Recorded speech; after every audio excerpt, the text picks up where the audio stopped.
కన్యారాశి. ఈ కన్యారాశి వారికి ఏప్రిల్ నెల 2024 సంవత్సరానికి గాను ప్రొఫెసర్ డాక్టర్ ములుకుడి సత్యనారాయణమూర్తిని నేను మాస రాశి ఫలితాలు చెప్తున్నాను. ఇందులో మనకి కన్యారాశి వారికి చక్కగా జన్మంలో ఉన్నటువంటి కేతు చక్కటి ఆరోగ్యాన్ని, మీ మీద మీకు విశ్వాసాన్ని, మీ ఆత్మవిశ్వాసం రెట్టింపు అయ్యే విధంగా మీకు చేస్తుంది. మరి అదేవిధంగా షష్టమ స్థితిగతుడైనటువంటి ఈ యొక్క శని అద్భుతాలను మీకు చేస్తాడు. యాక్సిడెంట్లు అవ్వకుండా మిమ్మల్ని నెలంతా కూడా కాపాడుతాడు. ఆ తర్వాత నిరాశ నిస్పృహతో కొంతమంది వ్యక్తులు మిమ్మల్ని పరిగెట్టుకుని నిరాశ నిస్పృహకి పడగొట్టి సూసైడ్ చేసుకోవాలి అనే విధంగా మీ గర్ల్ ఫ్రెండ్స్ అవనండి, మీ బాయ్ ఫ్రెండ్స్ అవనండి, ఎవరైతే మీకు చేస్తారో అటువంటి వాళ్ళ యొక్క బాధ నుంచి బయటకు మీరు రావడానికి ప్రయత్నిస్తారు. లాంగిటివిటీ ఆఫ్ లైఫ్ షష్టమలో ఉన్నటువంటి శని మిమ్మల్ని చనిపోకుండా ఆత్మహత్య చేసుకోకుండా కాపాడతాడు. ఇక సప్తమంలో ఉన్నటువంటి రాహు 23 ఏప్రిల్ నుంచి కుజుడితోనూ, తర్వాత 9 ఏప్రిల్ 2024 సంవత్సరం నుంచి బుధుడు వక్రించిన బుధుడు ఈ యొక్క రాహుతో కలవడం, అలాగే 25 ఏప్రిల్ 2024 సంవత్సరంలో మనకి డైరెక్ట్ అవ్వడం, రాహుతో కలవడం ఈ బుధుడు, ఇవన్నీ కూడా చక్కటి ఫలితాలు మీకు ఇస్తాయి.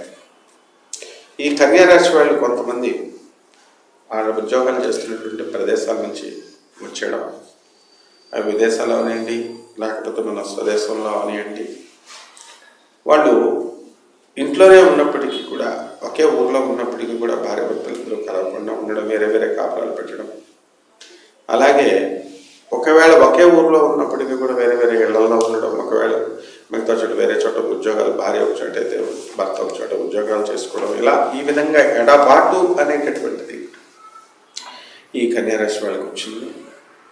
ఆ ఎడబాటు అదేవిధంగా కొనసాగుతూ వచ్చింది. అయితే ఈ ఏప్రిల్లో కూడా మొదటి 3 వారాలు అలాగే ఉంటాయి. తర్వాత ఏప్రిల్ 22, 2024 సంవత్సరంలో మనకి మేషరాశిలో ఉన్నటువంటి గురుడు వృషభ రాశికి ప్రవేశం చేసిన తర్వాత మీకు అద్భుతమైనటువంటి లాభాలు మీకు కలగడానికి అవకాశాలు ఉన్నాయన్నమాట.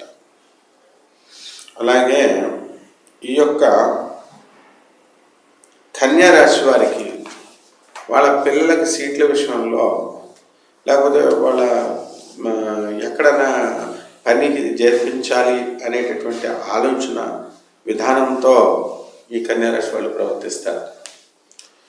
విడాకులు తీసుకుని డైవర్స్ అయినటువంటి వారు మళ్ళీ మారు పెళ్ళిళ్ళు చేసుకోవాలన్న స్త్రీ మగ తేడా లేకుండా ఇద్దరు కూడా పోటాపోటీగా చూసుకుంటూ ఉంటారు. కాబట్టి ఈ యొక్క కన్యారాశి వారికి చక్కగా తీర్థయాత్రలు వెళ్ళేటటువంటి అవకాశాలు పుష్కలంగా కనబడుతున్నాయి. కాబట్టి ఈ కన్యారాశి విద్యార్థులు ఎవరైతే ఉన్నారో అటువంటి వాళ్ళ విద్యార్థులు చాలా జాగ్రత్తగా చదవాలి. అష్టమ గురు ప్రభావం మీ మీద పనిచేస్తూ ఉంటుంది. అదేవిధంగా మీకు సంతానం లేనటువంటి వాళ్ళకి సంతానం కలగదు. అదేవిధంగా ఈ యొక్క వివాహం కానటువంటి వాళ్ళకి వివాహాలు కావడానికి అవకాశాలు ఉంటాయి. ఈ విధంగా కనుక మనం ఈ కన్యారాశి వారికి రెమెడీస్ ఏంటంటే, మనము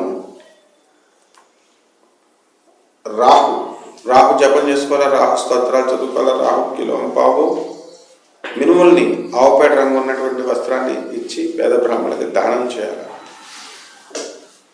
ఆ విధంగా కనుక ఈ రాహువు చేసినట్టయితే అన్యాయం అవుతుంది.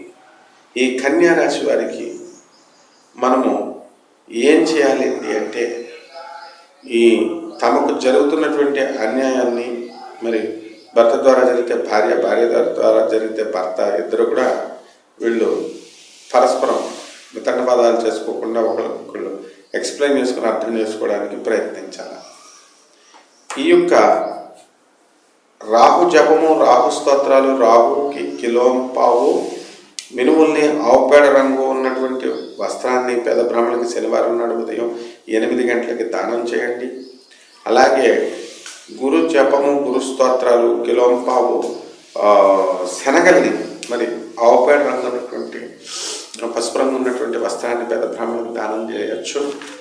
అలాగే ఆవు కూడా ఈ యొక్క శనగల్ని, పెసల్ని మనం పెట్టడం ద్వారా, ఈ రాహుకు చెందినటువంటి మినుములను పెట్టడం ద్వారా మనకి ఈ నెలంతా కూడా బ్రహ్మాండంగా ఉంటుంది.